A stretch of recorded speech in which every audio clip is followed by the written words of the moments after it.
Vice President of the United States of America, Kamala Harris. Will you be Kamala Harris, President of the United States of America? Part 3. We continue. 2018. In January, Harris was appointed to the Senate Judiciary Committee after the resignation of Al Franken. Later that month, Harris questioned Homeland Security Secretary Kirstjen Nielsen for favoring Norwegian immigrants over others and for claiming to be unaware that Norway is a predominantly white country. In May, Harris heatedly questioned Secretary Nielsen about the Trump administration family separation policy, under which children were separated from their families when the parents were taken into custody for illegally entering the U.S. In June, after visiting one of the detention facilities near the border in San Diego, Harris became the first senator to demand Nielsen's resignation. In the September and October Brett Kavanaugh's Supreme Court confirmation hearings, Harris questioned Brett Kavanaugh about a meeting he may have had regarding the Mueller investigation with a member of Kasowitz Benson Torres, the law firm founded by the president's personal attorney Mark Kasowitz. Kavanaugh was unable to answer and repeatedly deflected. Harris also participated in questioning the FBI director's limited scope of the investigation on Kavanaugh regarding allegations of sexual assault. She voted against his confirmation. Harris was a target of the October 2018 United States mail bombing attempts. In December, the Senate passed the Justice for Victims of Lynching Act, sponsored by Harris. The bill, which died in the House, would have made lynching a federal hate crime. 2019. Harris supported busing for desegregation of public schools, saying that the schools of America are as segregated, if not more segregated, today than when I was in elementary school. She viewed busing as an option to be considered by school districts, rather than the responsibility of the federal government. In March 2019, after special counsel Robert Mueller submitted his report on Russian interference in the 2016 election, Harris called for U.S. Attorney General William Barr to testify before Congress in the interests of transparency. 2 days later, Barr released a 4-page summary of the redacted Mueller report, which was criticized as a deliberate mischaracterization of its conclusion. Later that month, Harris was one of 12 Democratic senators to sign a letter led by Mazie Hirono questioning Barr's decision to offer his own conclusion that the president's conduct did not amount to obstruction of justice, and called for an investigation into whether Barr's summary of the Mueller report and his statements at a news conference were misleading. On May 1, 2019, Barr testified before the Senate Judiciary Committee. During the hearing, Barr remained defiant about the misrepresentations in the 4-page summary he had released ahead of the full report. When asked by Harris if he had reviewed the underlying evidence before deciding not to charge the president with obstruction of justice, Barr admitted that neither he, Rod Rosenstein, nor anyone in his office reviewed the evidence supporting the report before making the charging decision. Harris later called for Barr to resign and accused him of refusing to answer her questions because he could open himself up to perjury, and stating his responses disqualified him from serving as U.S. Attorney General. 2 days later, Harris demanded again that the Department of Justice Inspector General Michael E. Horowitz investigate whether Attorney General Barr acceded to pressure from the White House to investigate Trump's political enemy. On May 5, 2019, Harris said voter suppression prevented Democrats Stacey Abrams and Andrew Gillum from winning the 2018 gubernatorial elections in Georgia and Florida. Abrams lost by 55,000 votes and Gillum lost by 32,000 votes. According to election law expert Richard L. Hayes, I have seen no good evidence that the suppressive effects of strict voting and registration laws affected the outcome of the governor's races in Georgia and Florida. In July, Harris teamed with Kirsten Gillibrand to urge the Trump administration to investigate the persecution of Uyghurs in China by the Chinese Communist Party. In this question, she was joined by colleague Marco Rubio. In November, Harris called for an investigation into the death of Roxana Hernandez, a transgender woman and immigrant who died in ICE custody. In December, Harris led a group of Democratic senators and civil rights organizations in demanding the removal of White House senior advisor Stephen Miller after emails published by the Southern Poverty Law Center revealed frequent promotion of white nationalist literature to Breitbart website editors. 2020. Before the opening of the impeachment trial of Donald Trump on January 16, 2020, Harris delivered remarks on the floor of the Senate, stating her views on the integrity of the American justice system and the principle that nobody, including an incumbent president, is above the law. Harris later asked Senate Judiciary Chairman Lindsey Graham to halt all judicial nominations during the impeachment trial, to which Graham acquiesced. Harris voted to convict the president on charges of abuse of power and obstruction of Congress. Harris has worked on bipartisan bills with Republican co-sponsors, including a bail reform bill with Senator Rand Paul, an election security bill with Senator James Lankford, and a workplace harassment bill with Senator Lisa Murkowski. 2021. Following her election as Vice President of the United States, Harris resigned from her seat on January 18, 2021, prior to taking office on January 20, 2021, and was replaced by California Secretary of State Alex Padilla. Harris had been considered a top contender and potential frontrunner for the 2020 Democratic nomination for president. In June 2018, she was quoted as not ruling it out. In July 2018, it was announced that she would publish a memoir, a sign of a possible run. On January 21, 2019, Harris officially announced her candidacy for President of the United States in the 2020 United States presidential election. In the first 24 hours after her candidacy announcement, she tied a record set by Bernie Sanders in 2016 for the most donations raised in the day following an announcement.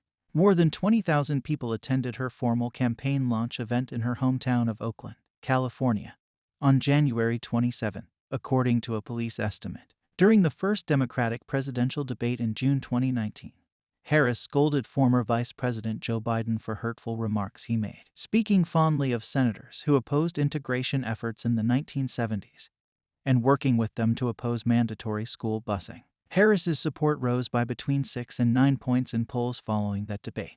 In the second debate in August, Harris was confronted by Biden and Representative Tulsi Gabbard over her record as Attorney General.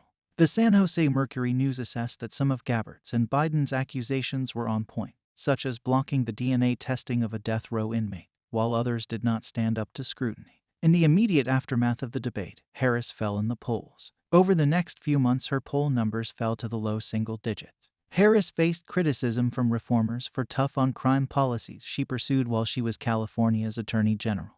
In 2014, she defended California's death penalty in court. Prior to enduring her presidential campaign, an online informal organization using the hashtag #KHive formed to support her candidacy and defend her from racist and sexist attacks. According to the Daily Dot, Joy Reid first used the term in an August 2017 tweet saying at Dr. Jason Johnson at Zerlina Maxwell, "And I had a meeting and decided it's called the K-Hive." On December 3, 2019, Harris withdrew from seeking the 2020 Democratic nomination, citing a shortage of funds. In March 2020, Harris endorsed Joe Biden for president. In May 2019, senior members of the Congressional Black Caucus endorsed the idea of a Biden-Harris ticket. In late February, Biden won a landslide victory in the 2020 South Carolina Democratic primary with the endorsement of House Whip Jim Clyburn, with more victories on Super Tuesday. In early March, Clyburn suggested Biden choose a black woman as a running mate, commenting that African American women needed to be rewarded for their loyalty. In March, Biden committed to choosing a woman for his running mate. On April 17, 2020, Harris responded to media speculation and said she would be honored to be Biden's running mate. In late May, in relation to the murder of George Floyd and ensuing protests and demonstrations, Biden faced renewed calls to select a black woman to be his running mate, highlighting the law enforcement credentials of Harris and Val Demings. On June 12, the New York Times reported that Harris was emerging as the frontrunner to be Biden's running mate, as she was the only African-American woman with the political experience typical of vice presidents. On June 26, CNN reported that more than a dozen people close to the Biden search process considered Harris one of Biden's top 4 contenders, along with Elizabeth Warren, Val Demings, and Keisha Lance Bottoms. On August 11, 2020, Biden announced he had chosen Harris, who appealed to a younger generation. She was the first African American, the first Indian American, and the third woman after Geraldine Ferraro and Sarah Palin to be picked as the vice presidential nominee for a major party ticket. Harris is also the first resident of the western United States to appear on the Democratic Party's national ticket. Harris became the vice president-elect following the Biden-Harris ticket's victory in the 2020 presidential election. After the major networks called the election for Biden and Harris, Harris was recorded calling Biden, saying, "We did it. We did it, Joe. You're going to be the next president of the United States." The video became one of the 10 most liked tweets of 2020. Following the election of Joe Biden as U.S. president in the 2020 election, Harris assumed office as vice president of the United States on January 20, 2021. She is the United States' first female vice president, the highest-ranking female elected official in U.S. history, and the first African American and first Asian American vice president. She is also the second person of color to hold the post, preceded by Charles Curtis, a Native American and member of the Kaw Nation, who served under Herbert Hoover from 1929 to 1933. Harris is the third person with acknowledged non-European ancestry to reach one of the highest offices in the executive branch, after Curtis and former President Barack Obama. Harris was sworn in as vice president on January 20, 2021, on two Bibles held by her husband, one belonging to Regina Shelton, a person important to her and her sister Maya Harris, and another belonging to former U.S. Supreme Court Associate Justice Thurgood Marshall. Associate Justice Sonia Sotomayor administered the oath of office to Harris at 11:40 a.m., with 20 minutes remaining in the term of preceding Vice President Mike Pence. Sotomayor became the first woman to administer an inaugural oath twice after she administered Biden's at his 2013 swearing-in. Harris recited the following. I, Kamala Devi Harris, do solemnly swear that I will support and defend the Constitution of the United States against all enemies, foreign and domestic, that I will bear true faith and allegiance to the same, that I take this obligation freely, without any mental reservation or purpose of evasion, and that I will well and faithfully discharge the duties of the office on which I am about to enter. Her first act as vice president was swearing in her replacement Alex Padilla and Georgia Senators Raphael Warnock and John Ossoff, who were elected in the 2021 Georgia runoff elections. Upon taking office on January 20, 2021, the 117th Congress Senate was divided 50-50 between Republicans and Democrats. This meant that Harris had to be frequently called upon to exercise her power to cast tie-breaking votes as president of the Senate. Harris cast her first two tie-breaking votes on February 5, 2021. In February and March, Harris's tie-breaking votes were crucial in passing the American Rescue Plan Act of 2021 stimulus package proposed by Biden, since no Republicans in the Senate voted for the package. On July 20, 2021, Harris broke Mike Pence's record for tie-breaking votes in the first year of a vice presidency when she cast the seventh tie-breaking vote in her first 6 months and cast 13 tie-breaking votes during her first year in office, the most tie-breaking votes in a single year in U.S. history, surpassing John Adams, who cast 12 votes in 1790. On December 5, 2023, Harris broke the record for the most tie-breaking votes cast by a vice president, casting her 32nd vote, exceeding John C. Calhoun, who cast 31 votes during his nearly 8 years as vice president, in less than half the time.